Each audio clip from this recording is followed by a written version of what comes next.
Sebutin aja namanya. Sipa, Ambia, No, itu. Apa lagi yang belum? Siapa? Novi Gracia, Novi Gracia Samira. Novi.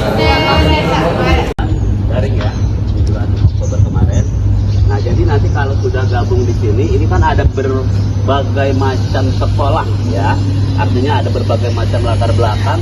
Tapi kalau sudah di sini, semuanya jadi satu kesatuan ya. PKL Unit Pengelola Museum Kesejarahan Jakarta.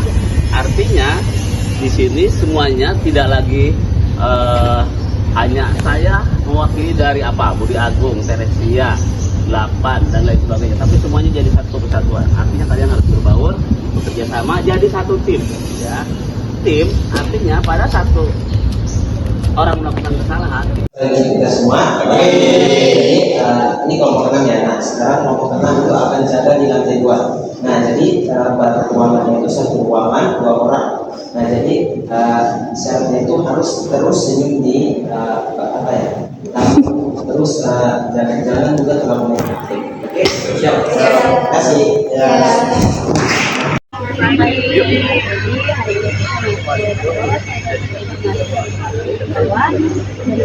Banyak keuntungan, jadi untuk teman-teman ya kalau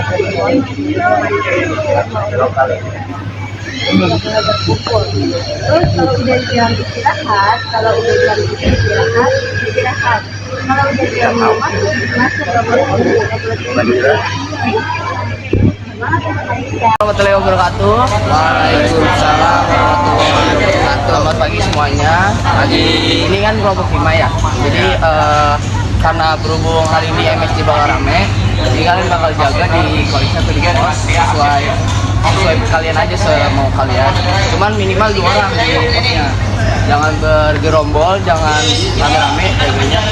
Misalnya ya udah nanti kalian istirahat diatur lagi jamnya. Kalau misalnya ada tamu jangan ada yang tamu. Kalau misalnya ada tamu atau sepi, lagi sepi kalian boleh duduk. Jadi kalau ada tamu lagi kalian rame. Kalau misalnya rame kalian berdiri lagi. Segitu aja, nanti arahannya bakal aku jelasin lagi di dalam. Ya, kasih. Selamat pagi teman-teman. Ini aku mau ngarahin ya. Aku mau ngarahin kalau misalnya ada ruang kosong, ngebiasain dijaga. Kalau ada pengunjung, saya berdiri ya. Jangan lupa, saya kan tulis jangan lupa tulis videonya. Sedikit, ya. Kalau bisa dari sekarang. I'll tell you a little bit about this building's history. So this building used to be the first hall built by the... There are 2 swords named Sword of Justice, because this sword was used to execute the. Is the Greek god Hermes. She is the son of Zeus, and he is known as the traveler, trade, and This one is Jacob Matthewson. Jacob Matthewson is a senior trader that really influential to Batavia's economy. And beside him, officially became Jakarta History Museum, which is officialized by Governor Ali Sadikin, Bapak Ali Sadikin, the Governor of DKI Jakarta at that time. Ladies and gentlemen, now we are standing in the Tarumanagara room. So, you might wondering what is Tarumanagara? Tarumanagara is one of the oldest Hindu kingdom in Indonesia, but it is not the oldest. Ladies and gentlemen, we have arrived at the court. This room is for the government to discuss what to do or what to give as a punishment to people that there is a tree painting that is painted by J.J. Denish, and it's about justice in the European in the 17th century. As you can see in the middle, there is a king that is known for his wife. Picture of a building. This was once a church that was built by the Dutch. This church is a Catholic church. It was built in 1640 and it was called the Oud Hollandse Kerk. And in 1732, this belief system of Tarumanagara room. Please mind your steps. Now that we have arrived, so what is Tarumanagara? So Tarumanagara is a kingdom in Indonesia, one of the oldest Hindu kingdom, and the people from the Tarumanagara kingdom believe in several gods.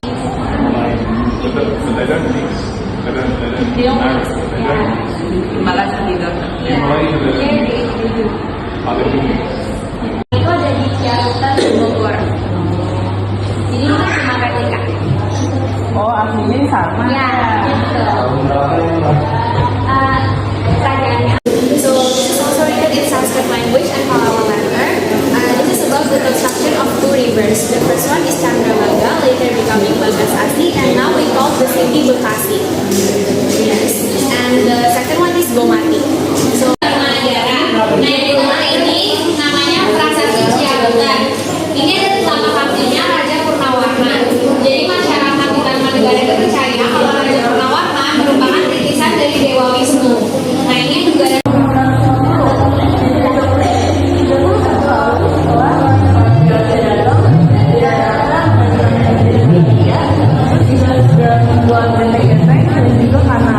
dan juga tembok besar yang memisahkan Batavia dengan Omenanden.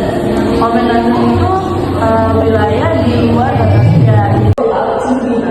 Which is run 3 times a day before the execution. The execution, there's 2 types of execution. One is by hanging, and the other is by cutting. Beheading. And it is just to gather the people from the around to watch the execution. Nah, teman-teman, ini adalah peta Batavia waktu 1619. Lebih tepatnya ini peta Jayakarta. Kita lihat teman-teman ini kayak masih rinjuk-rinjuk gitu ya. Dan ini adalah tulisannya East Indian Company. So that's why in this timeline the POC and the East Indian Company had like 4 words. And this building and this logo is still exists right now. Yeah, it's actually near Museum Bahari or Museum Dampak.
kelompok 2. Sekarang kita ada di Museum Prasasti. Dan pada kesempatan kali ini kami akan menampilkan koleksi sejarah dan apa yang bisa dilihat di Museum Prasasti. Yeay! Museum Prasasti tetap di Jalan Tanah Abang 1, nomor 1 Petojo Selatan, Kecamatan Gambir, Jakarta Pusat. Dulunya museum ini merupakan kawasan pemakaman kebun jahe kober yang luasnya 5,5 hektar. Kemudian setelah diresmikan sebagai museum, luasnya menyusut menjadi 1,3 hektar. Teman-teman, sejarah dari gedung museum ini sendiri adalah gedung museum ini dulu merupakan pemakaman untuk orang Belanda yang namanya adalah Korkevlan atau orang pribumi sebut sebagai pemakaman kebun jahe kober. Dan pemakaman ini dibangun pada 28 September 1975 yang pada awalnya digunakan sebagai pengganti pemakaman yang ada di samping Gereja Lama Belanda atau sekarang disebutnya Museum Wayang. Dan pemakaman ini dialihfungsikan menjadi museum oleh Bapak Ali Sadikin pada tahun 1977. Baik teman-teman, jadi di Museum Prasasti ini terdapat 993 nisan. Dan juga di Museum Prasasti ini sudah tidak ada jenazahnya lagi karena sebagian besar dibawa keluarganya atau dikembalikan ke negara asalnya. Jika dari informasi kali pertanda ada berita duka atau ada orang yang meninggal. Tapi jika bila berbunyi 2 kali, itu bertanda bahwa jenazah sedang diantarkan ke sini. Jika berbunyi 3 kali, itu bertanda bahwa jenazah sudah sampai di sini. Dan bel ini akan terus berbunyi sampai mengiringi jenazah ke liang lahat. Ya, di sini ada koleksi batu nisan dari seorang wanita. Wanita itu merupakan orang yang ditinggal suaminya karena suaminya terkena wabah penyakit malaria, dan dia bunuh diri dengan cara gantung diri karena dia berpikir akan bertemu suaminya di alam sana. Di sini adalah makam yang bernama Mariam Raffles, istri dari Thomas Stamford. Beliau meninggal pada tanggal 26 November.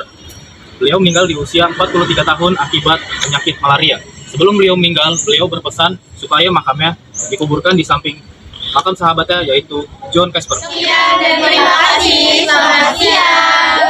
Selamat pagi, kami dari kelompok 1 ingin memperkenalkan diri. Nama saya Darren. Nama saya Louis. Nama saya Madison. Nama saya Grace. Nama saya Jesslyn. Nama saya Fitri. Saya Jason.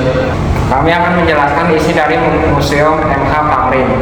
Baik teman-teman semuanya, di sini ada kisah penggeledahan kamar Bapak yang Tamrin. Bapak yang Tamrin pada saat dilakukan penggeledahan ini sedang terbaring seperti lihat sana. Di sini terdapat kereta jenazah yang digunakan untuk mengangkut jenazah dari kamar Tamrin pada tahun 1941. Jadi di sini ada 3 sudut dari masa kolonial yang terbuat dari kaca dan kayu. Meja ini merupakan furnitur yang pernah digunakan oleh Bapak dan Tamrin. Jadi berikut di sini ada radio milik Bapak dan Tamrin yang digunakan untuk memantau situasi atau peristiwa di kota-kota. Dan radio ini ditaruh beliau di ruang tengah rumahnya. Baik, jadi di sini ada perangko yang digunakan pada tahun 1991 hingga 1992. Di sini ada 2 perangko yang bernama MH Tamrin dan Abdul Muiz. Ada replika viola mirip buatan Batman. Viola ini digunakan untuk mengalunkan lagu Indonesia Raya. Jadi di sini ada delman. Delman adalah alat transportasi tradisional.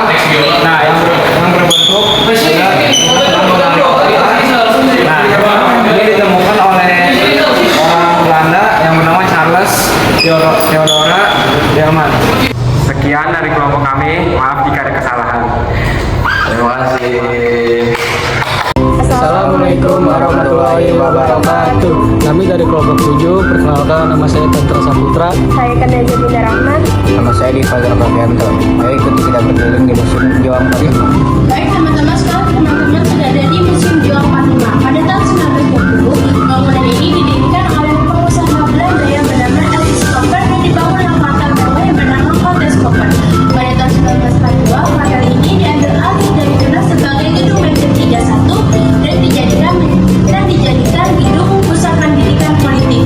Pada tahun 1945, gedung ini menjadi saksi penting menjelang pembacaan proklamasi. Pada tahun 1945 hingga 1950, gedung ini setelah Indonesia merdeka, gedung ini dijadikan gedung perkumpulan para revolusioner. Pada tahun 1974, gedung ini diperbaiki dan disahkan menjadi Museum Juang 45 oleh Bapak Soekarno untuk mengenang para jasa pejuang.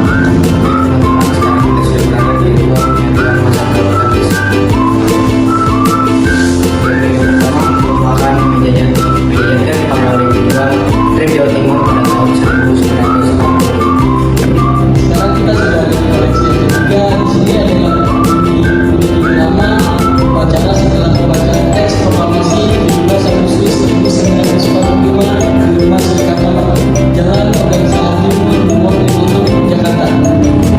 Terima kasih sudah menyaksikan video kami.